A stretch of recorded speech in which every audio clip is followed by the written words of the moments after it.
പഠിക്കുന്നത് new SCERT standard 10-ലെ chapter 3 എന്താണ് periodic ടേബിളും ഇലക്ട്രോൺ കോൺഫിഗറേഷനും എന്ന ചാപ്റ്ററിൻ്റെ സെക്കൻഡ് പാർട്ട് വീഡിയോ ആണ് കേട്ടോ. അപ്പോൾ ഫസ്റ്റ് പാർട്ട് കാണാത്തവർ അത് കണ്ടതിന് ശേഷം മാത്രമേ ഇത് കാണാവൂ, എന്നാൽ മാത്രമേ മനസ്സിലാവുള്ളൂ കേട്ടോ. അപ്പോൾ നോക്കിയേ, നമുക്ക് ലാസ്റ്റ് പറഞ്ഞ് നിർത്തിയ ഭാഗം ഒന്ന് റിഫ്രഷ് ചെയ്തിട്ട് വരാം. ഓരോ ഷെല്ലിലെയും പരമാവധി ഓർബിറ്റലുകളുടെ എണ്ണം നിങ്ങൾ ഓർക്കണം. ഓർബിറ്റൽ എന്ന് പറഞ്ഞാൽ അത് വേറെയാണ്, ഓർബിറ്റ് വേറെയാണ്. ഷെല്ലിനെയാണ് എന്ത് പറയുന്നത്? ഓർബിറ്റ് എന്ന് പറയുന്നത്. ഷെല്ലിനെയാണ് ഓർബിറ്റ് എന്ന് പറയുന്നത്. ഈ ഒരു ഡിഫറൻസ് മനസ്സിലാക്കിയില്ലെങ്കിൽ പിന്നെ അങ്ങോട്ട് പോകുന്നതോറും നമുക്ക് ഡൗട്ടുകൾ വരാനുള്ള സാധ്യതയുണ്ട്. അപ്പോൾ അതുകൊണ്ടാണ് പറഞ്ഞത് ഓരോ ഷെല്ലിലെയും പരമാവധി ഓർബിറ്റലുകളുടെ എണ്ണം കണ്ടുപിടിക്കാൻ n² എന്ന ഇക്വേഷനാണ് യൂസ് ചെയ്യേണ്ടത്. അതുപോലെ ഓരോ ഷെല്ലിലെയും അല്ലെങ്കിൽ ഓരോ ഓർബിറ്റിലെയും ഉൾക്കൊള്ളുന്ന പരമാവധി ഇലക്ട്രോണുകളുടെ എണ്ണം കണ്ടുപിടിക്കാൻ 2n² എന്ന ഇക്വേഷനാണ് യൂസ് ചെയ്യുക.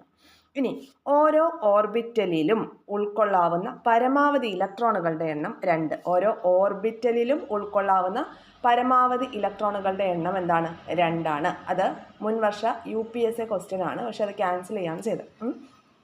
ഇനി അടുത്തത് ഓരോ സബ്ഷെല്ലിലും ഉൾക്കൊള്ളാവുന്ന പരമാവധി ഇലക്ട്രോണുകളുടെ എണ്ണം കണ്ടുപിടിക്കാൻ 2 × 2l+1 എന്ന ഇക്വേഷൻ യൂസ് ചെയ്യാം. അങ്ങനെ യൂസ് ചെയ്താൽ നമുക്ക് കിട്ടുന്നത് S സബ്ഷെല്ലിൽ 2 electron, P സബ്ഷെല്ലിൽ 6 electron, D സബ്ഷെല്ലിൽ 10, F സബ്ഷെല്ലിൽ 14 electron എന്ന രീതിയിലാണ് കിട്ടുക. ഓരോ സബ്ഷെല്ലിലും ഉൾക്കൊള്ളാവുന്ന പരമാവധി ഇലക്ട്രോണുകളുടെ എണ്ണം 4 സബ്ഷെല്ലുകളാണുള്ളത്. S, P, D, F. Sharp, principle, diffuse, fundamental എന്നിങ്ങനെ അല്ലേ. അപ്പോൾ അതിൽ S സബ്ഷെല്ലിൽ 2 ഇലക്ട്രോൺ, Pയിലാണെങ്കിൽ 6, Dയിലാണെങ്കിൽ 10, Fയിലാണെങ്കിൽ 14. ഇനി സബ്ഷെല്ലിലെ ഇലക്ട്രോൺ പൂരണവുമായി ബന്ധപ്പെട്ട കാര്യങ്ങളാണ് പഠിക്കുന്നത്. അതിനു മുൻപ് ഇവിടെ ഒരു ചോദ്യമുണ്ട്.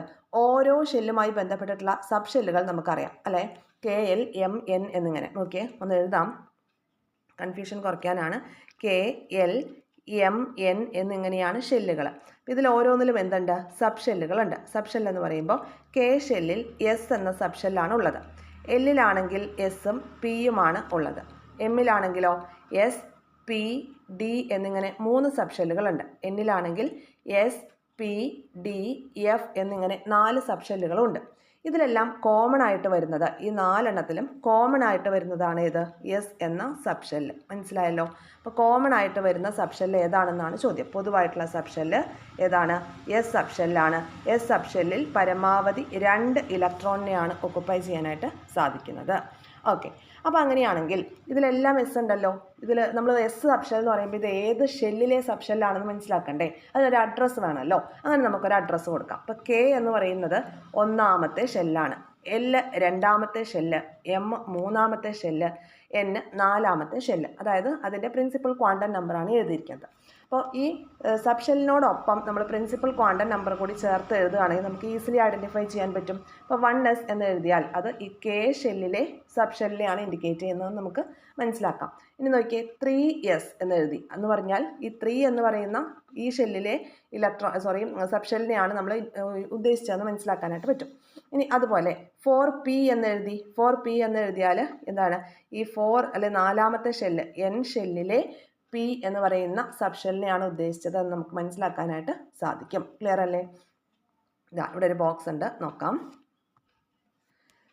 KL, MN ഇപ്പം നമ്മൾ വരച്ച് കാണിച്ച കാര്യം തന്നെയാണ്. അപ്പോൾ K ഷെല്ലിൽ ഒരു സബ്ഷെല്ലേ ഉള്ളൂ. അതിനെ നമുക്ക് 1s എന്ന് ഇൻഡിക്കേറ്റ് ചെയ്യാം.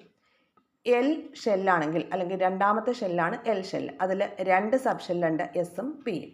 അപ്പോൾ നമുക്ക് എങ്ങനെ എഴുതാം? 2s 2p എന്ന് അഡ്രസ്സ് കൊടുക്കാം. അപ്പോൾ നമുക്ക് മനസ്സിലാവും എന്ത്? 2 എന്ന് കാണിക്കുന്നത് 2ാമത്തെ ഷെല്ലിനെയാണ്. P എന്ന് പറഞ്ഞാൽ 2ാമത്തെ ഷെല്ലിലെ P സബ്ഷെല്ലാണ് പറയുന്നത് എന്ന് കിട്ടും. ഓക്കെ അല്ലേ? ഇനി 3ാമത്തെ ഷെല്ലിലാണെങ്കിൽ 3s 3p 3d. ഇനി 4ാമത്തെ ആണെങ്കിലോ 4s 4p 4d 4f എന്ന് കിട്ടും. ഓക്കെ അല്ലേ? അപ്പോൾ ഇതൊക്കെ ഈസി ആയിട്ട് മനസ്സിലാക്കാം. ഓരോ കാര്യങ്ങളും ക്രിസ്റ്റൽ ക്ലിയർ ആയിട്ട് മനസ്സിലാക്കി പോവുക, അല്ലെങ്കിൽ ലാസ്റ്റ് വരുമ്പോൾ കൺഫ്യൂഷൻ ആവും. ഓരോ ഷെല്ലിലെയും ഉൾക്കൊള്ളുന്ന പരമാവധി ഇലക്ട്രോണുകളുടെ എണ്ണം നമുക്കറിയാം അല്ലേ. ആ എണ്ണം ഒന്നുകൂടി നമുക്കൊന്ന് എഴുതി നോക്കാം. ഓക്കെ, ഇതൊക്കെ നമുക്ക് എപ്പോൾ ചോദിച്ചാലും അറിയണം കേട്ടോ. S സബ്ഷെല്ലിൽ 2 electron, P സബ്ഷെല്ലിൽ 6 electron, D സബ്ഷെല്ലിൽ 10 electron, F സബ്ഷെല്ലിൽ 14 electron. ഇനി പ്രിൻസിപ്പൽ ക്വാണ്ടം നമ്പർ 1 2 3 4 എന്ന് തന്നിട്ടുണ്ട്. അപ്പോൾ സബ്ഷെൽ നമ്മൾ ആ ഒരു അഡ്രസ്സ് കൊടുക്കാൻ പോവുകയാണ്. നോക്കിയേ, ഒന്നാമത്തേതിലാണെങ്കിൽ 1s, രണ്ടാമത്തേതിൽ എസിനെ നമുക്ക് എങ്ങനെ എഴുതാം? 2s എന്ന് എഴുതാം. പിന്നെ 2p ഉണ്ട്. പിന്നെ മൂന്നാമത്തെ ഷെല്ലിൽ 3s 3p 3d എന്ന സബ് ഷെല്ലുകൾ. ഇനി നാലാമത്തെ ഷെല്ലിൽ 4s 4p 4d 4f spdf. Okay, അപ്പോൾ നാലാമത്തേതായതുകൊണ്ട് 4 ചേർത്തങ്ങ് എഴുതി. ഇനി എസ് സബ്ഷെല്ലിൽ ഉൾക്കൊള്ളുന്ന പരമാവധി ഇലക്ട്രോണുകളുടെ എണ്ണം 2 ആണെന്ന് നമുക്കറിയാം. അപ്പോൾ ഇതിലൊക്കെ വരുന്ന ഏത് എസ് സബ്ഷെല്ലാണെങ്കിലും അതിൻ്റെ ഉൾക്കൊള്ളുന്ന പരമാവധി ഇലക്ട്രോണുകളുടെ എണ്ണം എന്ന് പറയുന്നത് 2 ആയിരിക്കും. അതുപോലെ പി സബ്ഷെല്ലിൽ ഉൾക്കൊള്ളുന്ന പരമാവധി ഇലക്ട്രോണുകളുടെ എണ്ണം എന്ന് പറയുന്നത് 6 ആണ്. ഇത് 2p ആണെങ്കിലും 3p ആണെങ്കിലും 4p ആണെങ്കിലും 6 തന്നെയായിരിക്കും. ഇനി അടുത്തത് ഡി സബ്ഷെല്ലിൽ ഉൾക്കൊള്ളുന്ന പരമാവധി ഇലക്ട്രോണുകളുടെ എണ്ണം 10 ആണ്. അത് 3d ആണെങ്കിലും ശരി 4d ആണെങ്കിലും ശരി 10 എണ്ണമേ മാക്സിമം അതിൽ പറ്റുള്ളൂ. ഇനി എഫിലാണെങ്കിൽ 14 ഇലക്ട്രോൺ. അപ്പോൾ അങ്ങനെ വരുമ്പോൾ ഷെല്ലുകളിൽ ഉൾക്കൊള്ളുന്ന പരമാവധി ഇലക്ട്രോണുകളുടെ എണ്ണം നമ്മൾ 2n² എന്ന ഇക്വേഷൻ ഉപയോഗിച്ച് കണ്ടെത്തുന്ന അതേ സാധനം തന്നെയാണ് സബ് ഷെല്ലിൽ. നോക്കിയാൽ കെ ഷെല്ലിൽ ഒറ്റ സബ് ഷെല്ലേ ഉള്ളൂ, അപ്പോൾ 2 ഇലക്ട്രോൺ. എൽ ഷെല്ലിൽ 2 സബ് ഷെല്ലുകളുണ്ട്, എസും ഉണ്ട് പിയും ഉണ്ട്. എസിൽ പരമാവധി 2, പിയിൽ പരമാവധി 6, 2ഉം 6ഉം കൂടി 8. ഓക്കെ, അതുപോലെ എം ഷെല്ലിൽ 18, അതുപോലെ തന്നെ എൻ ഷെല്ലിൽ 32. ഇതേ സംഭവം തന്നെയാണ് ഈ 2n² എന്ന ഇക്വേഷൻ യൂസ് ചെയ്താൽ നമുക്ക് കിട്ടാം.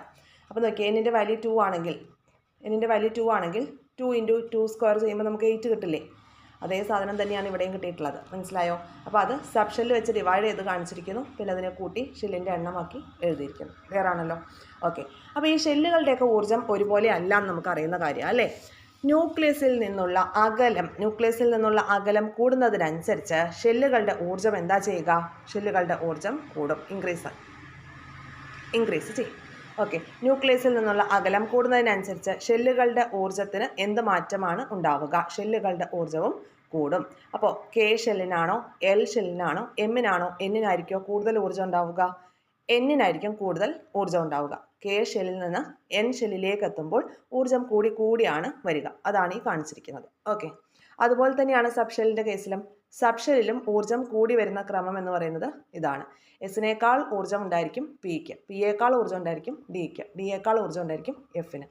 അപ്പോൾ ഓരോ ഷെല്ലിലെയും ഒരു നിശ്ചിത സബ് ഷെല്ലിൻ്റെ ഊർജ്ജത്തിന് ക്രമാനുഗതമായിട്ടുള്ള വർധനവായിരിക്കും ഉണ്ടാകുന്നത്. ഉദാഹരണമായിട്ട് 1s ഊർജ്ജമാണ് 2s-ന്, 2s ഊർജ്ജമാണ് 3s-ന്, 3s-ണ്ട് 4s-ന് ഊർജ്ജം 5s-നുണ്ട്. മനസ്സിലാവുന്നുണ്ടോ? അപ്പോൾ ഈ വിധത്തിൽ മറ്റ് സബ് ഷെല്ലിലെയും ഊർജ്ജം വ്യത്യാസപ്പെട്ടിരിക്കുന്നു. എല്ലാ എസിനും ഒരേ ഊർജ്ജം അല്ല എന്നാണ് പറഞ്ഞു വന്നത്. അല്ലെങ്കിൽ എല്ലാ പിക്കും ഒരേ ഊർജ്ജം അല്ല, എല്ലാ ഡിക്കും ഒരേ ഊർജ്ജം അല്ല, ഊർജ്ജം കൂടിയാണ് വരുന്നത്.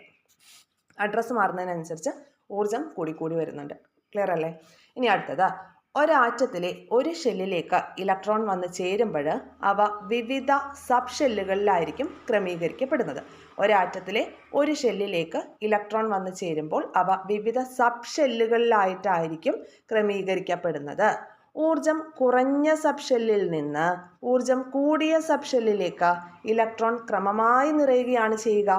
ഇപ്രകാരമുള്ള ക്രമീകരണത്തെയാണ് സബ് ഷെൽ ഇലക്ട്രോൺ വിന്യാസം എന്ന് വിളിക്കുന്നത്.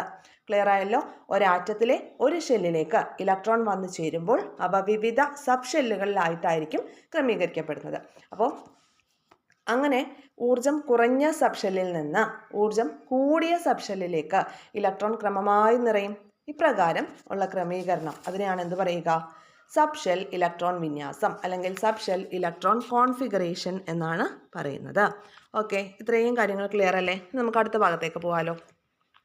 ഓക്കെ, ആറ്റത്തിലെ ഇലക്ട്രോണുകൾ സബ് ഷെല്ലുകളിൽ വിന്യസിക്കുമ്പോൾ ഊർജം കുറഞ്ഞ സബ് ഷെല്ലിൽ നിന്ന് ഊർജം കൂടിയതിലേക്ക് ക്രമമായി നിറയുകയാണ് ചെയ്യുക. ഇതിനെയാണ് സബ് ഷെൽ ഇലക്ട്രോണിക് കോൺഫിഗറേഷൻ എന്ന് പറയുന്നത്. ഇപ്പോൾ നമ്മൾ പറഞ്ഞ അതേ കാര്യം വീണ്ടും ഒന്നുകൂടി റിപ്പീറ്റ് ചെയ്ത് പറയുകയാണ്. എന്താണ്? ആറ്റത്തിലെ ഇലക്ട്രോണുകൾ സബ് ഷെല്ലുകളിൽ വിന്യസിക്കപ്പെടുമ്പോൾ ഊർജം കുറഞ്ഞ സബ് ഷെല്ലിൽ നിന്ന്, പ്രത്യേകം ശ്രദ്ധിക്കണം, ഊർജം കുറഞ്ഞ സബ് ഷെല്ലിൽ നിന്ന് ഊർജം കൂടിയതിലേക്ക് എന്ന രീതിയിലാണ് ക്രമമായിട്ട് നിറയുന്നത്. അതിനെയാണ് സബ് ഷെൽ ഇലക്ട്രോണിക് കോൺഫിഗറേഷൻ എന്ന് പറയുന്നത്. അപ്പോൾ നമുക്ക് ഈ മൂലകങ്ങളുടെ സബ് ഷെൽ ഇലക്ട്രോൺ വിന്യാസമൊക്കെ എഴുതണമെന്നുണ്ടെങ്കിൽ സബ് ഷെല്ലുകളുടെ ഊർജ്ജം കൂടി വരുന്ന ക്രമം നമുക്ക് പഠിക്കണം. ഓക്കെ, അങ്ങനെ സബ് ഷെല്ലുകളുടെ ഊർജ്ജം കൂടി വരുന്ന ക്രമമാണ് ഇവിടെ നമുക്ക് ചിത്രത്തിൽ തന്നിരിക്കുന്നത്. കണ്ടോ? ഈ ഒരു ചിത്രം കണ്ടല്ലോ, ഇതാ. അപ്പോൾ ഇതാണ് സബ്ഷെല്ലുകളുടെ ഊർജ്ജം കൂടി വരുന്ന ക്രമം, അല്ലെങ്കിൽ ഓഫ് ബോ തത്വം, ആഫ് ബോ തത്വം എന്നൊക്കെ നമുക്ക് ഈ പുസ്തകങ്ങളിലൊക്കെ കാണാനായിട്ട് പറ്റും. ഓഫ് ബോ തത്വം എന്നൊക്കെയാണ് പറയുന്നത്. ഓക്കെ, അപ്പോൾ ഇവിടെ നോക്കുക, കണ്ടോ, ഒന്ന് സൂം ചെയ്തേക്കാം.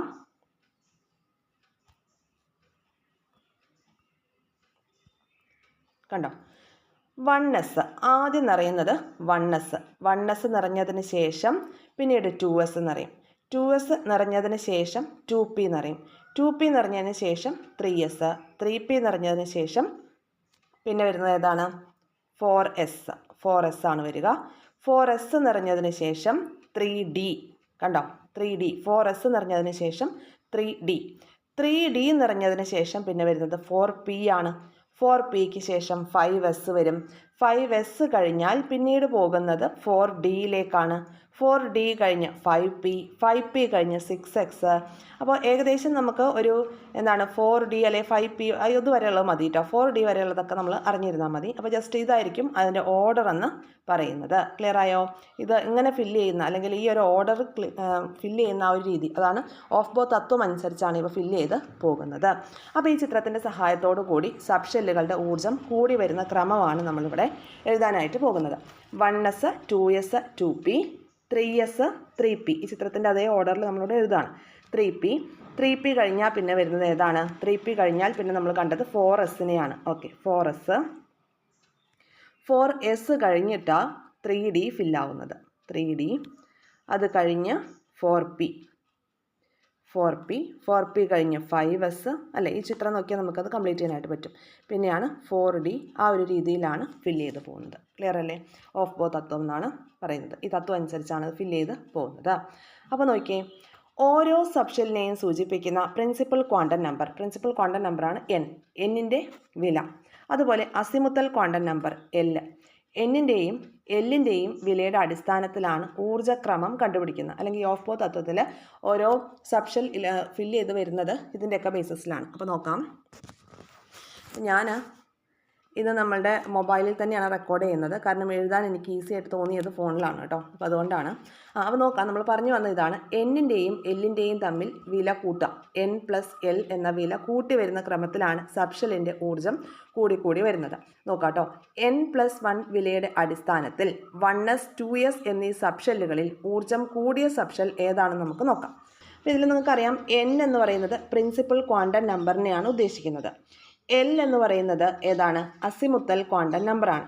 അപ്പോൾ n എന്ന് പറയുന്നത് പ്രിൻസിപ്പൽ ക്വാണ്ടം നമ്പർ, അല്ലെ ഷെല്ലുകളുടെ മുഖ്യ ഊർജ്ജ നിലകളാണെന്ന് പറയുന്നത്. അപ്പോൾ n1 ആണെങ്കിൽ അത് k ഷെല്ലാണ്, n2 ആണെങ്കിൽ അത് l ഷെല്ലാണ്, പിന്നെ n3 ആണെങ്കിൽ m ഷെല്ല്, n4 ആണെങ്കിൽ n ഷെല്ല്. ഇത് കഴിഞ്ഞ ക്ലാസ്സിൽ പറഞ്ഞിട്ടുള്ളതാണ്. കഴിഞ്ഞ ക്ലാസ്സിൻ്റെ വീഡിയോ കാണാത്തവർക്ക് ഇത് മനസ്സിലാവില്ല കേട്ടോ. അപ്പോൾ അത് കണ്ടിട്ട് വേണം വരാൻ വേണ്ടിയിട്ട്. അപ്പോൾ ഇലക്ട്രോൺ സ്ഥിതി ചെയ്യുന്ന ഓർബിറ്റാണ് ഈ പ്രിൻസിപ്പൽ ക്വാണ്ടം നമ്പർ കൊണ്ട് നമുക്ക് മനസ്സിലാക്കാനായിട്ട് സാധിക്കുന്നത്, അല്ലേ? ഇനി L, azimuthal quantum number. Azimuthal quantum number start ചെയ്യുന്ന 0-ലാണെന്ന് നമ്മൾ പറഞ്ഞു. എന്നിൻ്റെ വാല്യൂ സ്റ്റാർട്ട് ചെയ്യുന്ന 1-ലാണെങ്കിൽ എല്ലിൻ്റെ വാല്യൂ സ്റ്റാർട്ട് ചെയ്യുന്നത് 0-ലാണ് എന്ന് നമ്മൾ പറഞ്ഞു.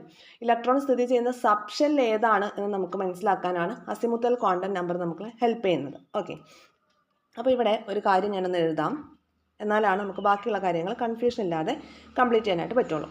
അപ്പോൾ കെ ഷെല്ലാണെങ്കിൽ n എന്ന് പറയുന്നത് എന്നിൻ്റെ വാല്യൂ 1 ആണല്ലോ. അപ്പോൾ സബ്ഷെല്ലിൻ്റെ കേസിലേക്ക് വരികയാണെങ്കിൽ, സബ്ഷെല്ലിൻ്റെ കേസ് എന്ന് പറയുമ്പം ഏതാണ്? അസിമുത്തൽ ക്വാണ്ടം നമ്പറാണ് പറയുന്നത്, L ആണ്. അപ്പോൾ കെ ഷെല്ലിൽ ഒറ്റ ഒരു സബ്ഷെല്ലേ ഉള്ളൂ, S എന്ന് പറയുന്ന ഒറ്റ ഒരു സബ്ഷെല്ല്. ആ S സബ്ഷെല്ലിലെ അസിമുത്തൽ ക്വാണ്ടം നമ്പറിൻ്റെ വാല്യൂ 0 ആയിരിക്കും. മനസ്സിലാവുന്നുണ്ടോ? n 1-ലാണ് സ്റ്റാർട്ട് ചെയ്യുന്നതെങ്കിൽ L 0-ലായിരിക്കും സ്റ്റാർട്ട് ചെയ്യുന്നത്. ഇനി അടുത്തത്, L എന്ന ഷെല്ലിൽ എന്താണ്? 2 അല്ലേ നമ്മുടെ പ്രിൻസിപ്പൽ ക്വാണ്ടം നമ്പർ? ഓക്കെ, അപ്പോൾ അതിൽ സബ്ഷെല്ല്, ഇത് സബ്ഷെല്ലാണ് ഈ കൊടുത്തിരിക്കുന്നത് കേട്ടോ. അതിൽ ഏതൊക്കെ സബ്ഷെല്ലുണ്ട്?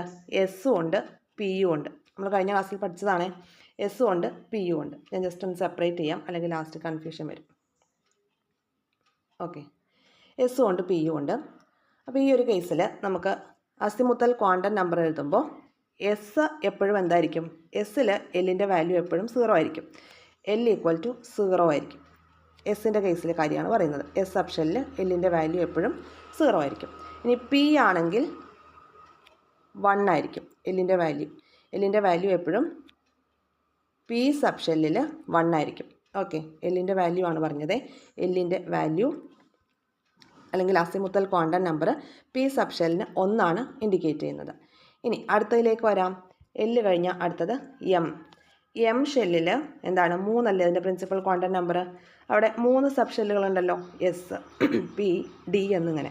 ഈ ഷെല്ലിൽ 3 സബ്ഷെല്ലുകളുണ്ട്, എസ് പി ഡി എന്നിങ്ങനെ 3 സബ്ഷെല്ലുണ്ട് അല്ലേ. അപ്പോൾ അതിൽ എല്ലിൻ്റെ വാല്യൂ 0 ആവും. എപ്പോഴും എസ് സബ്ഷെല്ലിനെ സംബന്ധിച്ച് നോക്കുമ്പോൾ എല്ലിൻ്റെ വാല്യൂ 0 ആയിരിക്കും. പി സബ്ഷെല്ലിൽ എപ്പോഴും എല്ലിൻ്റെ വാല്യൂ 1 ആയിരിക്കും. പിന്നെ അതുപോലെ ഇവിടെ ഡി സബ്ഷെല്ലിൽ കൂടിയില്ലേ, ഡി സബ്ഷെല്ലിലാണെങ്കിൽ ഇവിടെ എല്ലിൻ്റെ വാല്യൂ എന്ന് പറയുന്നത് 2 ആയിരിക്കും. ഇനി അടുത്തത് എന്നിൻ്റെ കേസിലേക്ക് വരാം. എൻ എന്ന് പറയുന്ന ഷെല്ല് എന്ന് വെച്ചാൽ 4ാമത്തെ ഷെല്ല് അല്ലേ, പ്രിൻസിപ്പൽ ക്വാണ്ടം നമ്പർ 4 ആണ്. അവിടെ എത്ര സബ്ഷെല്ലുകളുണ്ട്? എസ് ഉണ്ട്, പി ഉണ്ട്, ഡി ഉണ്ട്, എഫ് ഉണ്ട്. അപ്പോൾ ഇതിൽ എല്ലിൻ്റെ വാല്യൂ എപ്പോഴും 0 ആയിരിക്കും എസ് സബ്ഷെല്ലിൽ എന്ന് നമ്മൾ പറഞ്ഞു, എസ് സബ്ഷെല്ലിൽ. ഓക്കെ, ഇനി എല്ലിൻ്റെ വാല്യൂ എപ്പോഴും 1 ആയിരിക്കും പി സബ്ഷെല്ലിൽ അല്ലേ. ഇനി ഡി സബ്ഷെല്ലാണെങ്കിൽ എല്ലിൻ്റെ വാല്യൂ 2 ആയിരിക്കും, ഡി സബ്ഷെല്ലിൽ 2 ആയിരിക്കും. ഇനി എഫിലാണെങ്കിൽ എപ്പോഴും 3 ആയിരിക്കും. ഇത്രയും കാര്യങ്ങളൊന്ന് മനസ്സിലാക്കി വയ്ക്കണം. ക്ലിയർ ആയോ ഞാൻ പറഞ്ഞത്? ഒന്നുകൂടി ഒന്ന് റിപ്പീറ്റ് ചെയ്ത് പറയാം. എൻ എന്ന് പറയുന്നത് പ്രിൻസിപ്പൽ ക്വാണ്ടം നമ്പറാണ്. പ്രിൻസിപ്പൽ ക്വാണ്ടം നമ്പർ സബ്ഷെല്ലാണ് നമ്മളിവിടെ എഴുതിയിരിക്കുന്നത്. ഓക്കെ, അപ്പോൾ എൽ അല്ലെങ്കിൽ അസിമുത്തൽ ക്വാണ്ടം നമ്പർ എന്ന് പറഞ്ഞാൽ ഇലക്ട്രോൺ സ്ഥിതി ചെയ്യുന്ന സബ്ഷെല്ലിനെ കുറിച്ചുള്ള വിവരങ്ങൾ തരുന്നത് ഈ അസിമുത്തൽ ക്വാണ്ടം നമ്പറാണ്. മനസ്സിലാവുന്നുണ്ടോ? അപ്പോൾ നമ്മുടെ കെ ഷെല്ലിൽ ഒറ്റൊരു സബ്ഷെല്ലേ ഉള്ളൂ നമുക്കറിയാം, എസ് എന്ന് പറയുന്ന സബ്ഷെല്ല്. അപ്പോൾ എസ് നമ്മുടെ എന്നിൻ്റെ വാല്യൂ 1 ആണെങ്കിൽ, അതായത് പ്രിൻസിപ്പൽ ക്വാണ്ടം നമ്പർ 1 ആണെങ്കിൽ അസിമുത്തൽ ക്വാണ്ടം നമ്പർ അതിന് 0 ആയിരിക്കും. N 1ൽ സ്റ്റാർട്ട് ചെയ്യുമ്പോൾ L 0ലായിരിക്കും സ്റ്റാർട്ട് ചെയ്യുന്നത്. L0 എന്ന് പറഞ്ഞാൽ അതിൻ്റെ അർത്ഥം എസ് സബ്ഷെല്ലാണെന്നാണ്. മനസ്സിലാവുന്നുണ്ടോ? ഇനി എന്നിൻ്റെ വാല്യൂ 2 ആണെങ്കിൽ അത് രണ്ടാമത്തെ ഷെല്ലല്ലേ, അതിൽ 2 സബ്ഷെല്ലുകളുണ്ടല്ലോ, എസ്സും ഉണ്ട് പിയും ഉണ്ട്. അപ്പോൾ എസിൻ്റെ വാല്യൂ എപ്പോഴും അസിമുത്തൽ ക്വാണ്ടം നമ്പർ 0 ആയിരിക്കും. പി ആണെങ്കിൽ അവിടെ 1 ആയിരിക്കും. ക്ലിയർ അല്ലേ? ഇനി എം ആണെങ്കിൽ എസ് പി ഡി എന്നിങ്ങനെ 3 സബ്ഷെല്ലുകൾ ഉണ്ടായിരിക്കും. എസിൽ എപ്പോഴും എല്ലിൻ്റെ വാല്യൂ 0 ആയിരിക്കും, പിയിൽ എപ്പോഴും എല്ലിൻ്റെ വാല്യൂ 1 ആയിരിക്കും, ഡിയിൽ എപ്പോഴും എല്ലിൻ്റെ വാല്യൂ 2 ആയിരിക്കും. ഇനി അതുപോലെ എൻ എന്ന് പറയുന്ന ഷെല്ല്, അതായത് 4ാമത്തെ ഷെല്ലിൽ എന്തുണ്ട്? 4 സബ്ഷെല്ലുകളുണ്ട്, എസ് പി ഡി എഫ്. എസിൽ എപ്പോഴും എല്ലിൻ്റെ വാല്യൂ 0, പിയിൽ എപ്പോഴും എല്ലിൻ്റെ വാല്യൂ 1, ഡിയിൽ എപ്പോഴും എല്ലിൻ്റെ വാല്യൂ 2, എഫിൽ എപ്പോഴും എല്ലിൻ്റെ വാല്യൂ 3. എന്താണ് ഈ എല്ല്? Azimuthal quantum number. Azimuthal quantum number എന്തിനെ കാണിക്കുന്നു? ഇലക്ട്രോൺ സ്ഥിതി ചെയ്യുന്ന സബ്ഷെൽ ഏതാണ് എന്ന് നമുക്ക് മനസ്സിലാക്കാനായിട്ട് സാധിക്കുന്നു. ക്ലിയർ? ഇനി നമുക്ക് ഈ ഒരു ഇക്വേഷനിലേക്ക് വരാം. ഇവിടെ നോക്കാം. അപ്പോൾ ഞാൻ ഈ പറഞ്ഞ കാര്യങ്ങൾ നിങ്ങളൊന്ന് എഴുതി വെച്ചേക്കാം. ഇത് ഞാനൊന്ന് റബ്ബ് ചെയ്യുന്നുണ്ട് കേട്ടോ. ഓക്കെ,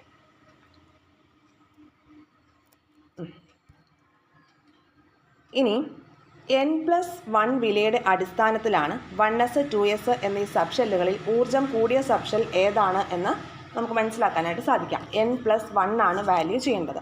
അപ്പോൾ നോക്കിയേ, 1s എന്ന് പറയുമ്പോൾ അവിടെ എന്നിൻ്റെ വാല്യൂ 1 ആണെന്ന് നമുക്കറിയാം. 1s എന്ന് പറഞ്ഞാൽ എന്താണ്? കെ ഷെല്ലിലെ സബ്ഷെല്ലിൻ്റെ അഡ്രസ്സ് അല്ലേ അത്. അപ്പോൾ കെ ഷെൽ എന്ന് പറയുന്നത് എന്നിൻ്റെ വാല്യൂ 1 ആണ്. എന്നിൻ്റെ വാല്യൂ 1 ആവുന്ന കേസിലൊക്കെ എല്ലിൻ്റെ വാല്യൂ എത്രയാണെന്നാണ് ഞാൻ പറഞ്ഞത്? 0 ആണ്. ഓക്കെ, അപ്പോൾ ഒരു സബ്ഷെല്ലേ ഉള്ളൂ, ഒരു സബ്ഷെൽ ഉള്ളതുകൊണ്ടാണ് എല്ലിൻ്റെ വാല്യൂ 0 ആയിട്ട് വന്നത്. ഇനി എല്ലും എന്നും കൂടി ആഡ് ചെയ്യുന്നു. 1 + 0 = 1. അപ്പോൾ നമ്മൾ എന്തുവായി കണ്ടുപിടിച്ചത്? n+l വിലയുടെ അടിസ്ഥാനത്തിൽ 1s 2s എന്നീ സബ്ഷെല്ലുകളിൽ ഏതിനാണ് ഊർജ്ജം കൂടുതലെന്നാണ് കണ്ടുപിടിക്കുന്നത്. n+1ൻ്റെ വാല്യൂ കൂടുതൽ ഏതിനാണോ അതിനായിരിക്കും ഊർജ്ജം കൂടുതൽ. മനസ്സിലായോ? അപ്പോൾ 2s എടുത്തു. 2sൽ എന്നിൻ്റെ വാല്യൂ 2 ആണ്, അറിയാലോ. എല്ലിൻ്റെ വാല്യൂ 0 ആണ്. എസ് സബ്ഷെല്ലാണോ അവിടെ എല്ലിൻ്റെ വാല്യൂ 0 ആയിരിക്കും. n+lൻ്റെ വാല്യൂ 2 + 0 = 2. ഇനി നിങ്ങൾ പറ, 2s സബ്ഷെല്ലിനാണോ 1s സബ്ഷെല്ലിനാണോ ഊർജ്ജം കൂടുതൽ? ഏതിനാണ് ഊർജ്ജം കൂടുതൽ? 2sനാണ് ഊർജ്ജം കൂടുതൽ. ക്ലിയർ? അടുത്തത് ഇതേ രീതിയിൽ 2p സബ്ഷെല്ലിന് അതുപോലെ 2s സബ്ഷെല്ലിനേക്കാൾ ഊർജ്ജം കൂടുതലാണെന്ന് നമുക്ക് കണ്ടെത്താനായിട്ട് പറ്റും. ചെയ്ത് നോക്കണോ നമുക്ക്? ഓക്കെ, അപ്പോൾ നമുക്ക് ചെയ്ത് നോക്കാം. ഏതൊക്കെയാണ് നമ്മൾ ചെയ്യാനായിട്ട് പോകുന്നത്? 2pയും 2sഉം ആണ് കേട്ടോ. 2pയും 2sഉം ആണ് നമ്മൾ ചെയ്യാനായിട്ട് പോകുന്നത്. അപ്പോൾ ഈ ഭാഗത്തേക്ക് ചെയ്യും. 2Pക്കാണോ 2Sനാണോ ഊർജ്ജം കൂടുതലെന്നാണ് നോക്കാനായിട്ട് പോകുന്നത്. 2P എന്ന് പറഞ്ഞാൽ അവിടെ എന്നിൻ്റെ വാല്യൂ 2 അല്ലേ? ആണ്. ഓക്കെ, എന്നിൻ്റെ വാല്യൂ 2 ആണ്. എല്ലിൻ്റെ വാല്യൂ എത്രയായിരിക്കും? എല്ലിൻ്റെ വാല്യൂ 1 ആയിരിക്കും. അപ്പോൾ 2 + 1 എന്ന് പറയുന്നത് 3. അപ്പോൾ 2Pയുടെ കേസാണ് നമ്മൾ ചെയ്തത്. ഇനി 2Sൻ്റെ കേസ് ചെയ്യാം. എസ് സബ്ഷെല്ലിൽ വരുന്നത് എന്താണ്? എന്നിൻ്റെ വാല്യൂ എപ്പോഴും 2S അല്ലേ? അപ്പോൾ എന്നിൻ്റെ വാല്യൂ എന്താണ്? 2 ആണ്. എസ് സബ്ഷെല്ലാണോ അവിടെ എല്ലിൻ്റെ വാല്യൂ എത്രയായിരിക്കും? 0 ആയിരിക്കും. അതിപ്പോൾ 2Sലാണെങ്കിലും ശരി 1Sലാണെങ്കിലും ശരി 3Sലാണെങ്കിലും ശരി എല്ലിൻ്റെ വാല്യൂ എസ് സബ്ഷെൽ എന്ന് കണ്ടാൽ അവിടെ 0 ആയിരിക്കും. അപ്പോൾ അത് എഴുതി. ഇനി 2 + 0 2. അപ്പോൾ നിങ്ങൾ പറ 2Pക്കാണോ 2Sനാണോ ഊർജ്ജം കൂടുതൽ? ഏതിനാണ് ഊർജ്ജം കൂടുതൽ? 2Pക്കാണ് ഊർജ്ജം കൂടുതൽ. ക്ലിയർ അല്ലേ? അപ്പോൾ അതുപോലെ ഇനി എന്ത് ചെയ്യണമെന്ന് വെച്ചാൽ 2Pയും 3Sഉം എടുക്കാം. നിങ്ങൾ എടുത്തിട്ട് അതിലേതിനാണ് ഊർജ്ജം കൂടുതൽ എന്ന് കണ്ടുപിടിക്കാം. ഓക്കെ, അതും കൂടി നമുക്ക് ചെയ്യാം. അതാണ് നല്ലത്. എന്നാലാണ് ഒരു പോയിന്റിലേക്ക് വരാനായിട്ട് പറ്റുള്ളൂ. നോക്കിയേ, 2Pക്കാണോ 3Sനാണോ ഊർജ്ജം കൂടുതൽ എന്നാണ് കണ്ടുപിടിക്കേണ്ടത്. 2P നമ്മളോട് ഓൾറെഡി ചെയ്തതാണ്, അപ്പോൾ അതുകൊണ്ട് അത് ചെയ്യുന്നില്ല. ഇനി 3S നോക്കാം. 3S എന്ന് പറയുമ്പോൾ എന്നിൻ്റെ വാല്യൂ 3 ആണ്. എന്നിൻ്റെ വാല്യൂ 3 ആണ്. എല്ലിൻ്റെ വാല്യൂ എസ് ഏതാണെങ്കിലും എല്ലിൻ്റെ വാല്യൂ 0 ആയിരിക്കും. അപ്പോൾ 3 + 0 3 എന്ന് വന്നു അല്ലേ? അപ്പോൾ ഇവിടെ 3Sൽ ഇവിടെ നമുക്ക് 3 എന്നൊരു വാല്യൂ കിട്ടി. 3Sൻ്റെ n+l വാല്യൂ 3 കിട്ടി. അതുപോലെ 2Pക്കും n+l വാല്യൂ 3 ആണ് കിട്ടിയത്. അതായത് 2P 3S എന്നീ സബ്ഷെല്ലുകളുടെ n+l വിലകൾ തുല്യമാണ് എന്ന് നമുക്ക് മനസ്സിലായി. അപ്പോൾ ഇങ്ങനെയുള്ള സന്ദർഭങ്ങളിൽ n വാല്യൂ കൂടുതൽ ഏതിനാണോ അതിനാണ് കൂടുതൽ ഊർജ്ജമുള്ളതായിട്ട് പരിഗണിക്കുക. n വാല്യൂ എന്ന് പറഞ്ഞാൽ പ്രിൻസിപ്പൽ ക്വാണ്ടം നമ്പറിൻ്റെ വാല്യൂ ഏതിനാണോ കൂടുതൽ അതിനെയാണ് കൂടുതൽ ഊർജ്ജമുള്ളതായിട്ട് നമ്മൾ പരിഗണിക്കുക. അപ്പോൾ 3S എന്ന് പറയുമ്പം അവിടെ എന്നിൻ്റെ വാല്യൂ 3 ആണ്. പിന്നെയോ 2P എന്ന് പറയുമ്പോൾ അവിടെ എന്നിൻ്റെ വാല്യൂ 2 ആണ്. അപ്പോൾ 2Pക്കാണോ 3Sനാണോ ഊർജ്ജം കൂടുതൽ? 3S സബ്ഷെല്ലിന് 2P സബ്ഷെല്ലിനേക്കാൾ ഊർജ്ജം കൂടുതലാണെന്ന് കിട്ടി. ഓക്കെ, ഇനി 3S എന്നത് മൂന്നാമത്തെ 3S എന്ന് പറഞ്ഞാൽ മൂന്നാമത്തെ ഷെല്ലിലെ എസ് സബ്ഷെല്ലിനെയാണ് കാണിക്കുന്നത്. 2P എന്ന് പറഞ്ഞാലോ രണ്ടാമത്തെ ഷെല്ലിലെ P സബ്ഷെല്ലിനെയാണ് സൂചിപ്പിക്കുന്നത്. അതൊക്കെ നമ്മൾ പഠിച്ചതാണ്. അപ്പോൾ ന്യൂക്ലിയസിൽ നിന്നുള്ള അകലത്തിൻ്റെ അടിസ്ഥാനത്തിൽ 3Sന് ഊർജ്ജം കൂടുതലാണ്. ന്യൂക്ലിയസിൽ നിന്നുള്ള അകലം കൂടുന്നതിനനുസരിച്ച് സബ്ഷെല്ലുകളുടെയും ഷെല്ലുകളുടെയും ഒക്കെ ഊർജ്ജം കൂടും നമ്മൾ പഠിച്ചു. ഇനി അടുത്തത് നോക്കിയേ, ഇതൊരു ഇമ്പോർട്ടൻ്റ് ആയിട്ടുള്ള പോയിൻ്റാണ്. ആഫ്ബോ പ്രിൻസിപ്പിളിലേക്ക് നമ്മൾ നോക്കുമ്പോൾ നമുക്കൊരു കൺഫ്യൂഷൻ തോന്നുന്ന കാര്യമാണ്. എന്താണ്? 4S കഴിഞ്ഞിട്ടാണ് 3D വരുന്നത്. അതെന്തുകൊണ്ടാണെന്നുള്ളതിൻ്റെ ഉത്തരമാണ് ഈ പറയുന്നത്. 3D എന്ന് എഴുതിയിരിക്കുന്നു. അവിടെ എന്നിൻ്റെ വാല്യൂ 3 എന്നിൻ്റെ വാല്യൂ 3 എല്ലിൻ്റെ വാല്യൂ ഏതാണ്? 2 ആണ് അല്ലേ? എന്നിൻ്റെ വാല്യൂ 3 ആണ്, എല്ലിൻ്റെ വാല്യൂ 2 ആണ്.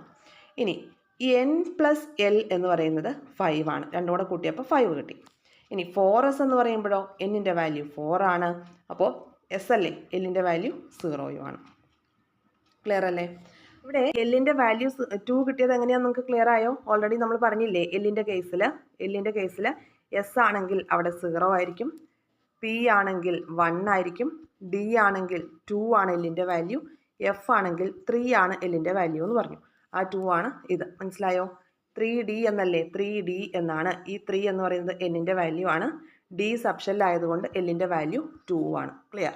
അപ്പോൾ അങ്ങനെയാണ് ഇത് തമ്മിൽ ആഡ് ചെയ്തിട്ട് നമുക്കിവിടെ 5 എന്ന് കിട്ടിയത്. ഓക്കെ, ഇനി 4S ആഡ് ചെയ്തപ്പോൾ n+l വാല്യൂ 4 ആണ്. അപ്പോൾ ഇതിൽ 5 4 ഇതിൽ ഏതിനാണ് ഊർജ്ജം കൂടുതൽ? 3Dക്കാണ് ഊർജ്ജം കൂടുതൽ. മനസ്സിലായോ? 4Sന് 3Dയേക്കാൾ ഊർജ്ജം കുറവാണ്. അതിൻ്റെ അർത്ഥം എന്താണ്? 4S സബ്ഷെല്ലിൽ ഇലക്ട്രോൺ നിറഞ്ഞതിന് ശേഷം മാത്രമേ ഊർജ്ജം കുറഞ്ഞ 4S സബ്ഷെല്ലിൽ ഇലക്ട്രോൺ നിറഞ്ഞതിന് ശേഷം മാത്രമാണ് 3D എന്ന ഊർജ്ജം കൂടിയ സബ്ഷെല്ലിൽ ഇലക്ട്രോൺ പൂരണം നടക്കുന്നത്. അതാണ് ഇതിൻ്റെ മീനിങ്. അപ്പോൾ അതിൻ്റെ ക്രമത്തിലാണ് ഇവിടെ കണ്ടോ 4S കഴിഞ്ഞിട്ടാണ് 3D ഫില്ലാവുന്നത്.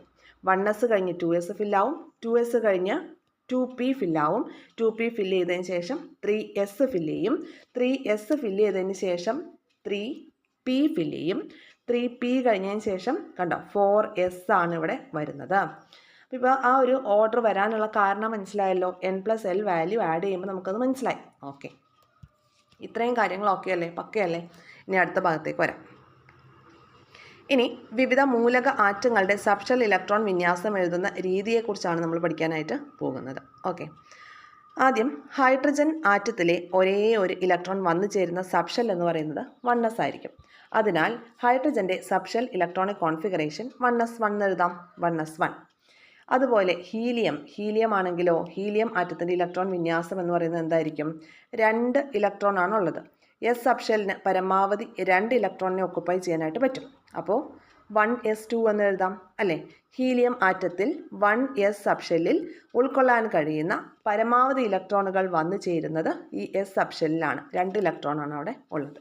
ഓക്കെ, ഇനി ലിഥിയത്തിൻ്റെ കേസാണെങ്കിലോ ലിഥിയത്തിൻ്റെ കേസിൽ നമുക്ക് എങ്ങനെ എഴുതാം? 3 ഇലക്ട്രോണുകളാണ് വേണ്ടത്, 3 ഇലക്ട്രോൺ. അപ്പോൾ 2, 1 എന്നുള്ളതാണ് അതിൻ്റെ മുഖ്യ ഇലക്ട്രോണിക് കോൺഫിഗറേഷനായിട്ട് വരുന്നത്. ഇനി അതിൻ്റെ സബ്ഷെൽ ഇലക്ട്രോണിക് കോൺഫിഗറേഷൻ നമുക്ക് എങ്ങനെ എഴുതാം? 1s2. അപ്പോൾ 2 ഇലക്ട്രോൺ കംപ്ലീറ്റ് ആയി. ഇനി അടുത്തൊരു ഇലക്ട്രോൺ എങ്ങോട്ട് പോകും? 2s1ലേക്ക് പോകും. ഓക്കെ, അപ്പോൾ 1s1 2s1 എന്നുള്ളതാണ് ലിഥിയത്തിൻ്റെ ഇലക്ട്രോണിക് കോൺഫിഗറേഷൻ. ക്ലിയർ അല്ലേ? സബ്ഷെൽ ഇലക്ട്രോണിക് കോൺഫിഗറേഷനാണ് ഇപ്പോൾ നമ്മൾ എഴുതിയത്. ഇതാ, അപ്പോൾ ബെറീലിയം, അടുത്തത് ബെറീലിയം തന്നിട്ടുണ്ട്. ബെറീലിയത്തിൻ്റെ ഇലക്ട്രോണുകളുടെ എണ്ണം 4 ആണ്. Subshell electronic configuration 1s2 2s2 എന്ന രീതിയിൽ എഴുതി. ഇനി ബോറോൺ 5 ആണ്, 1s2 2s2 2p1 എന്ന രീതിയിൽ എഴുതി. ഇനി കാർബൺ നമുക്ക് എഴുതാം എങ്ങനെയാണ്? 1s2 2s2. ഇപ്പോൾ എത്ര എണ്ണമായി? 4 ആയില്ലേ. ഇനി 2 എണ്ണം കൂടി ബാക്കിയുണ്ട്, 2p2. ഇനി നൈട്രജൻ എഴുതാം 1s2 2s2. ഇപ്പോൾ എത്രയായി? 4 എണ്ണമായി. ഇനി 3 എണ്ണം ബാക്കിയില്ലേ. പി സബ്ഷെല്ലിൽ എത്ര എണ്ണം പരമാവധി പറ്റും? 6 എണ്ണം പറ്റും. അപ്പോൾ നമുക്കിവിടെ എത്ര മതി? 3 എണ്ണം മതി, 2p3 ആയി. ഓക്കെ, ഇനി ഓക്സിജൻ ആണെങ്കിൽ 1s2 2s2 ഇനി 2p4 അല്ലേ, 2p4. അപ്പോൾ 8 എണ്ണം കംപ്ലീറ്റ് ആയില്ലേ. ഇനി അടുത്തത് ഫ്ലോറിൻ്റെ കേസിൽ 1s2 2s2 2p5 വരും, 2p5 എന്ന് വരും. ഇനി നിയോൺ 10 ആണ്. അപ്പോൾ 1s2 2s2 2p6. 6 2 8 8 2 10. ക്ലിയർ? അപ്പോൾ നിയോൺ എന്ന മൂലക ആറ്റത്തിൻ്റെ പി സബ്ഷെല്ലിൽ ഉൾക്കൊള്ളാവുന്ന പരമാവധി ഇലക്ട്രോൺ നിറഞ്ഞു കഴിഞ്ഞു അല്ലേ. പി എന്ന് പറയുമ്പോൾ നോക്കിയാൽ 1 ഇങ്ങോട്ടൊന്ന് മാറ്റി എഴുതാം, 1s2 2s2 2p6. എസ് സബ്ഷെല്ലിന് ഉൾക്കൊള്ളാവുന്ന പരമാവധി ഇലക്ട്രോണുകളുടെ എണ്ണം 2. അത് 1sലാണെങ്കിലും 2sലാണെങ്കിലും 3sലാണെങ്കിലും എസ് സബ്ഷെല്ലിന് ഉൾക്കൊള്ളാൻ പറ്റുന്ന പരമാവധി ഇലക്ട്രോണുകളുടെ എണ്ണം 2 ആണ്. അതുപോലെ പി സബ്ഷെല്ലിന് ഉൾക്കൊള്ളാൻ പറ്റുന്ന പരമാവധി ഇലക്ട്രോണുകളുടെ എണ്ണം 6 ആണ്. അത് 2pയിലാണെങ്കിലും ശരി 3pയിലാണെങ്കിലും ശരി 4pയിലാണെങ്കിലും 6 ഇലക്ട്രോൺ മാത്രമേ നമ്മുടെ പി സബ്ഷെല്ലിന് താങ്ങാൻ പറ്റുള്ളൂ. ഇത്രയും ക്ലിയറായി. ഇനി അടുത്ത ഭാഗം. അതിനാൽ ഇനി 11 ഇലക്ട്രോണിക് കോൺഫിഗറേഷൻ വന്നിട്ടുള്ള സോഡിയത്തിൻ്റെ അവസാന ഇലക്ട്രോൺ വന്നു ചേരുന്നത് ഏത് സബ്ഷെല്ലിലാണെന്ന് നമുക്കൊന്ന് കണ്ടുപിടിക്കാം. എങ്ങനെയാണ് നോക്കിയേ? 11 അല്ലേ, 11 ആണ് ഇതിൻ്റെ ഇലക്ട്രോണിക് കോൺഫിഗറേഷൻ. അപ്പോൾ നമുക്ക് എങ്ങനെ എഴുതാം? 1s2 പിന്നെ 2s2 2p6 പിന്നെന്തുണ്ട്? ഒരെണ്ണം ബാക്കിയില്ലേ, ഇത് 3s1ലേക്ക് പോകും. അപ്പോൾ എത്ര എണ്ണമായി തന്നെ നോക്കിയേ? 6 2 8 8 2 10 10 1 11. ഇനി മഗ്നീഷ്യം മുതൽ ആർഗൺ വരെയുള്ള മൂലകങ്ങളുടെ ആ ഒരു ഇലക്ട്രോണിക് വിന്യാസം ഒന്ന് എഴുതി നോക്കണം നിങ്ങൾ കേട്ടോ. ഓക്കെ, അപ്പോൾ നമുക്ക് അടുത്തതിലേക്ക് വരാം. പൊട്ടാസ്യത്തിൻ്റെ അവസാന ഇലക്ട്രോൺ ചേർക്കപ്പെടുന്നത് ഏത് സബ്ഷെല്ലിലായിരിക്കും? പൊട്ടാസ്യം എന്ന് പറയുമ്പം 19 ആണ്, പൊട്ടാസ്യം K 19 ആണ് അതിൻ്റെ ഇലക്ട്രോണിക് കോൺഫിഗറേഷൻ വരുന്നത് അല്ലേ. അപ്പോൾ നമുക്കതിനെ എങ്ങനെ എഴുതാം? അതിൻ്റെ സബ്ഷെൽ ഇലക്ട്രോണിക് കോൺഫിഗറേഷൻ എഴുതുകയാണെങ്കിൽ 1s2 2s2 2p6. ഇപ്പോൾ എത്ര എണ്ണമായി? 10 എണ്ണം ആയിട്ടുണ്ട് അല്ലേ. ഇനി ബാക്കി 9 എണ്ണം കൂടി നമ്മൾ എഴുതണം. അപ്പോൾ 3s2 പിന്നെ ഏതാ വരിക? 3p6. പിന്നെ നമുക്ക് 3D എഴുതാൻ പറ്റുമോ? ഇല്ല. 3D എഴുതുന്നതിന് മുന്നേ അല്ലെ 3D ഫില്ലാവുന്നതിന് മുന്നേ ഫില്ലാവേണ്ട ആൾ ആരാണ്? 4s ആണ്. നമ്മൾ പഠിച്ചിട്ടുണ്ടോ? ഓക്കെ, അപ്പോൾ 4s1 എന്ന് എഴുതണം. 1s2 2s2 2p6 3s2 3p6. അപ്പോൾ എത്രയേ ആയിട്ടുള്ളൂ? 18 ആയിട്ടുള്ളൂ. ബാക്കി ഒരു ഇലക്ട്രോൺ നമ്മൾ 3D കൊണ്ട് എഴുതരുത്, കാരണം 4sനാണ് ഊർജ്ജം കുറവ്. 4s ഫില്ലായതിനു ശേഷം മാത്രമേ 3D ഫില്ലാവുള്ളൂ. അപ്പോൾ 4s1ലാണ് വരിക. ഓക്കെ അല്ലേ. അപ്പോൾ 3D 4s ഇതിലേതിനാണ് ഊർജ്ജം കൂടുതലുള്ളത് ഏതിനാ 3Dക്കാണ്. ഓക്കെ, അപ്പോൾ പൊട്ടാസ്യത്തിൻ്റെ നമ്മൾ ഷെൽ കോൺഫിഗറേഷൻ എഴുതി. അപ്പോൾ അങ്ങനെ അവസാനത്തെ ഇലക്ട്രോണിക് കോൺഫിഗറേഷൻ അല്ലെങ്കിൽ സബ്ഷെൽ ഇലക്ട്രോൺ കോൺഫിഗറേഷൻ എഴുതുമ്പോൾ ലാസ്റ്റ് ഫില്ലായത് ഏതാണ്? 4s ആണ്. ഓക്കെ, ഇനി കാൽസ്യം ആണ് ചോദിച്ചിരിക്കുന്നത്. കാൽസ്യം 20 ആണ് ആറ്റോമിക നമ്പർ തന്നിരിക്കുന്നത്. അപ്പോൾ ഷെൽ ഇലക്ട്രോൺ കോൺഫിഗറേഷൻ നമുക്ക് എങ്ങനെ എഴുതാം? 2 8 8 2 എന്ന് എഴുതാം. അപ്പോൾ സബ്ഷെൽ ഇലക്ട്രോണിക് കോൺഫിഗറേഷൻ എങ്ങനെ എഴുതും? 1s2 2s2 2p6 പിന്നെ 3s2 3p6 പിന്നെ ഏതാ വരിക? 3D എഴുതാൻ പറ്റുമോ? ഇല്ല, 4s ഫില്ലായതിനു ശേഷമാണ് എന്ത് എഴുതുക? 3D എഴുതുക. അപ്പോൾ 4s2. അപ്പോൾ ഇതോട് കൂടിയിട്ട് നമ്മൾ കാൽസ്യത്തിൻ്റെ ഇലക്ട്രോണിക് കോൺഫിഗറേഷനും പഠിച്ചു. ഇനി 21 വരുന്ന സ്കാൻഡിയത്തിൻ്റെ ഇലക്ട്രോണിക് കോൺഫിഗറേഷൻ എങ്ങനെ എഴുതും നോക്കാം. ഇലക്ട്രോണിക് കോൺഫിഗറേഷൻ എഴുതുമ്പോൾ 2 8 8 3 അങ്ങനെയാണോ എഴുതേണ്ടത്? അല്ല, നമ്മൾ പറഞ്ഞിട്ടുണ്ട് സംക്രമണ മൂലകങ്ങളാണെങ്കിൽ ഇതെങ്ങനെ എഴുതണം? 2 8 9 2 എന്ന രീതിയിലാണ് സംക്രമണ മൂലകങ്ങൾ കംപ്ലീറ്റ് ചെയ്യേണ്ടത്. കഴിഞ്ഞ ക്ലാസ്സിൽ പഠിച്ചു. അപ്പോൾ നോക്കിയേ, ഇതിൻ്റെ സബ്ഷെൽ ഇലക്ട്രോണിക് കോൺഫിഗറേഷൻ എങ്ങനെ എഴുതും? എങ്ങനെ എഴുതാം? ഇതേ നോക്ക്, 1s2 2s2 2p6 3s2 3p6 അതിന് ശേഷം 4s2 കംപ്ലീറ്റ് ചെയ്തു. 4s2 കംപ്ലീറ്റ് ചെയ്തതിന് ശേഷമാണ് 3D 1ലേക്ക് വന്നത്. ക്ലിയർ? അപ്പോൾ നമ്മൾ എഴുതേണ്ടത് ഏത് രീതിയിലാണ്? ഇത് ഷെൽ ക്രമത്തിൽ നമ്മൾ എഴുതുമ്പോൾ ഷെല്ലിൻ്റെ ക്രമത്തിൽ എഴുതുകയാണെങ്കിൽ ഈ രീതിയാണ് എഴുതുക അല്ലേ? ഏതാ? 1s2 2s2 2p6 3 ആ ഒരു order, ഷെല്ലിൻ്റെ order 3s 3p 3d എന്ന രീതിയിലാണ് നമ്മൾ ഷെല്ലിൻ്റെ ഓർഡർ എഴുതുക. പക്ഷേ ഇലക്ട്രോണിക വിന്യാസം നമ്മൾ എഴുതുന്നത് ഈ ഒരു രീതിയിലാണ്. അതായത് 4s നിറഞ്ഞതിന് ശേഷമല്ലേ 3D എന്നറിയുള്ളൂ. അപ്പോൾ അതുകൊണ്ടാണ് ഈ ഒരു രീതിയിൽ നമ്മൾ എഴുതിയത്. ഇത്രയും കാര്യങ്ങൾ ക്ലിയർ അല്ലേ? ടൈറ്റത്തിൻ്റെയും വനേഡിയത്തിൻ്റെയും നോക്കാം. ടൈറ്റാനിയത്തിൻ്റെ 22 ആറ്റോമിക് നമ്പർ. അപ്പോൾ അത് നമുക്ക് എങ്ങനെ എഴുതാം?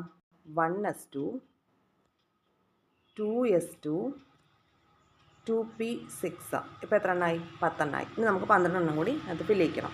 3s2 3p6 ഇനി ആരെയാണ് എഴുതേണ്ടത്? 4s2നെ എഴുതണം അല്ലേ? 4s2 പിന്നെയോ 3d2 ഈ രീതിയിലാണ് എഴുതുക. 1s2 2s2 2p6 3s2 3p6 3p6 കഴിഞ്ഞതിന് ശേഷം 4s2 ഫില്ലായിട്ടേ 3d ഫില്ലാവുകയുള്ളൂ. ഓക്കെ അല്ലേ? ഇനി അടുത്തത്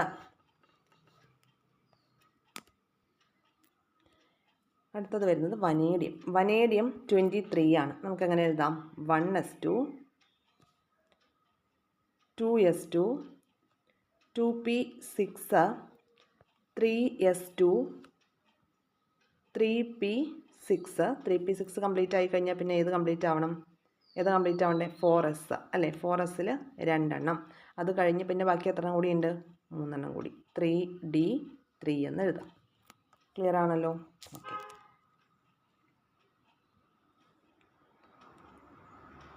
ഇനി അടുത്ത ഭാഗത്തേക്ക് വരാം. സബ്ഷെൽ ഇലക്ട്രോൺ വിന്യാസം എഴുതാനുള്ള മറ്റൊരു രീതി നമ്മൾ പരിചയപ്പെടാനായിട്ട് പോവാണ്. അതായത് ആറ്റോമിക നമ്പർ വലുതാവുമ്പോൾ നമ്മളിങ്ങനെ നീട്ടി പരത്തി എസ്സേ പോലെ എഴുതുന്നതിനേക്കാൾ വൃത്തിയായിട്ട് മറ്റൊരു രീതിയിൽ നമുക്ക് എഴുതാം. അതായത് സബ്ഷെൽ ഇലക്ട്രോൺ വിന്യാസം എഴുതേണ്ട മൂലകത്തിന് തൊട്ട് മുൻപുള്ള ഉത്കൃഷ്ടവാതകത്തിൻ്റെ പ്രതീകം സ്ക്വയർ ബ്രാക്കറ്റിൽ കാണിച്ച് തുടർന്നുള്ള സബ്ഷെൽ ഇലക്ട്രോൺ വിന്യാസം മാത്രം എഴുതിയാൽ മതിയാകും. അതായത് ഇപ്പോൾ നമുക്ക് സോഡിയത്തിൻ്റെ ആറ്റോമിക നമ്പർ 11 11. അപ്പോൾ നമുക്കറിയാം പീരിയോഡിക് ടേബിളിൽ എന്താണ് ഉത്കൃഷ്ടവാതകങ്ങൾ helium, neon, argon, krypton, xenon, radon ഇവരൊക്കെ എന്താണ് ഓൾറെഡി സ്റ്റെബിലിറ്റി ഒബ്റ്റെയിൻ ചെയ്തിട്ടിരിക്കുന്ന ആൾക്കാരാണ്. അപ്പോൾ ഇതിന് തൊട്ട് മുന്നേ ഉള്ള അതായത് സോഡിയം 11 അല്ലേ നമ്പർ. അപ്പോൾ സോഡിയത്തിന് തൊട്ട് മുന്നേ ഉള്ള ഉത്കൃഷ്ടവാതകം ഏതാ ഉള്ളത്? നിയോൺ ആണ് ഉള്ളത് അല്ലേ? ഇപ്പോൾ നിയോൺ എന്ന് പറയുമ്പോൾ നിയോണിൽ സോഡിയത്തിൻ്റെ ഇലക്ട്രോൺ വിന്യാസം നമുക്ക് എഴുതി കാണിച്ചിട്ടുണ്ട്. ആദ്യം 1s2 2s2 2p6 3s1 എന്ന് എഴുതി കാണിച്ചിട്ടുണ്ട്. അപ്പോൾ നിയോണിൻ്റെ ആറ്റോമിക നമ്പർ 10 ആണ്. അപ്പോൾ അതിൻ്റെ ഇലക്ട്രോണിക് കോൺഫിഗറേഷൻ നമുക്കിങ്ങനെ എഴുതിക്കൂടെ? 1s2 2s2 2p6 എന്ന് എഴുതാം. അപ്പോൾ നോക്കിയേ 6 2 8 8 2 10 ആയിട്ടുണ്ട്. അപ്പോൾ അതുതന്നെയല്ലേ ഇതാ ഇത്രയും ഭാഗത്ത് കാണിച്ചിരിക്കുന്നത്, ഇത്രയും ഭാഗത്ത് കാണിച്ചിരിക്കുന്നത്. പിന്നെ ബാക്കി എന്തേ ഉള്ളൂ, ഒരു 3s1 ഉള്ളൂ. മനസ്സിലാവുന്നുണ്ടോ? അപ്പോൾ നമുക്കിതാ ഈ രീതിയിൽ സ്ക്വയർ ബ്രാക്കറ്റിൽ നിയോണിനെ കൊടുക്കാം, നിയോണിൻ്റെ പ്രതീകം കൊടുക്കാം. അപ്പോൾ നിയോൺ ആയി.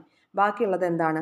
ബാക്കിയുള്ളത് ഈ ഒരു 3s1 ആണ് സോഡിയത്തിൻ്റെ കേസ്. ഓക്കെ, സോഡിയത്തിൻ്റെ കാര്യമാണ് നമ്മൾ എഴുതുന്നത് കേട്ടോ. അപ്പോൾ നിയോണിൻ്റെ അങ്ങനെ കൊടുത്തതിന് ശേഷം ബാക്കിയുള്ള കാര്യങ്ങൾ, ബാക്കിയുള്ള ആ ഒരു 3s1 ഇവിടെ ചേർത്തു. ഇതെന്താ സംഭവം?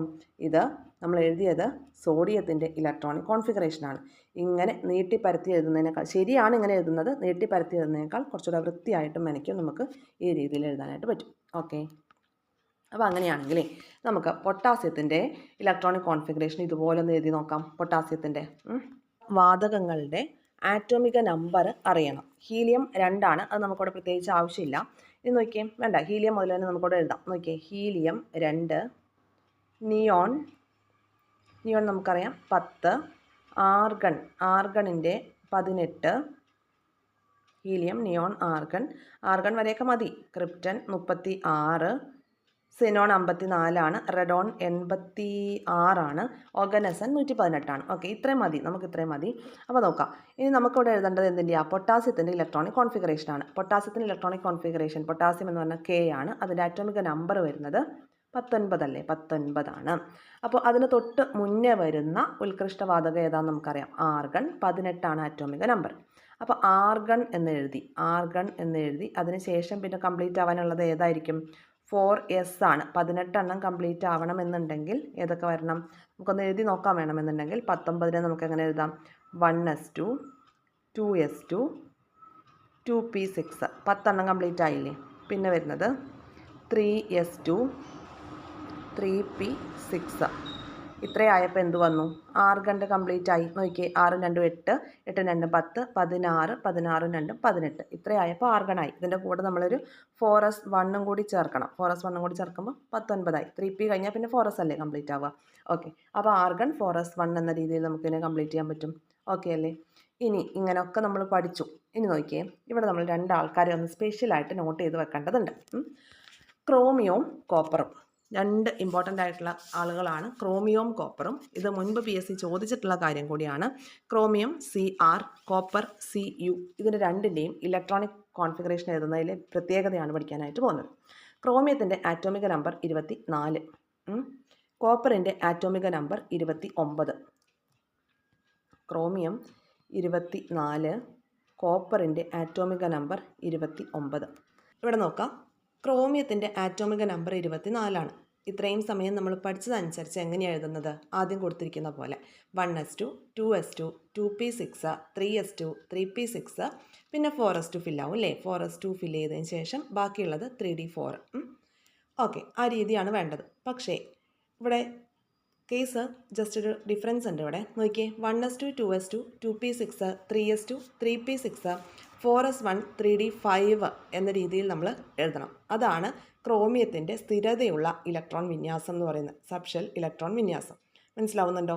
ഇനി അതുപോലെ തന്നെ കോപ്പറിൻ്റെ 29 ആറ്റോമിക നമ്പർ. നമ്മൾ പഠിച്ചതനുസരിച്ച് എഴുതേണ്ടത് ഈ രീതിയിലാണ്.